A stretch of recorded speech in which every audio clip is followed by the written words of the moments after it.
நம்ம நரம்பு சம்பந்தப்பட்ட வியாதின்னு எடுத்துக்கும் போது எபிலெப்சி நம்ம வந்து ஒரு விதமான நர்வஸ் சிஸ்டம் டிஸார்டர். அது எபிலெப்சின்றது டிஃப்ரெண்ட் வெரைட்டிஸ் இருக்குது. அது ஸ்மால் டிச்சிங்லேருந்து ஆரம்பித்து கை கால் இது ஆட்டுற வரைக்கும் வந்து சிம்டம்ஸ் நிறையா இருக்குது.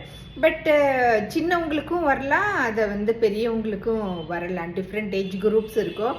ஆனால் வந்து பேரண்ட்ஸ் வந்து அதை கொஞ்சம் ரொம்ப எமோஷ்னலாக எடுத்துக்கிறாங்க. இட் இஸ் குவைட் காமன் தான் எமோஷ்னலாக எடுத்துக்கிறது. ஏன்னா ஐயோ என் பசங்களுக்கு ஏன் வந்துச்சு டாக்டர், வை வை வை மீ, அந்த மாதிரி கொஷின் வந்து நம்ம எல்லாருமே அதை வந்து நம்ம கேட்டுக்கிறோம்.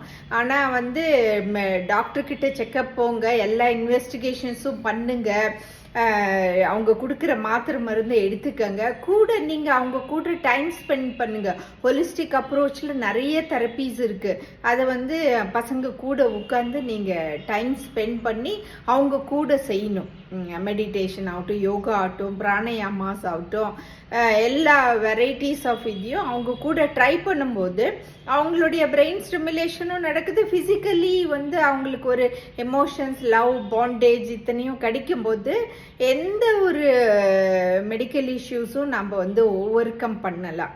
ஐயோ வந்துடுச்சே வை மீன்ற பதில் அது எப்படி ஓவர் கம் பண்ணணுன்றதை பற்றி நம்ம திங்க் பண்ணும்போது டெஃபினட்டாக அது எந்த வயசாக இருந்தாலும் we can overcome the issues.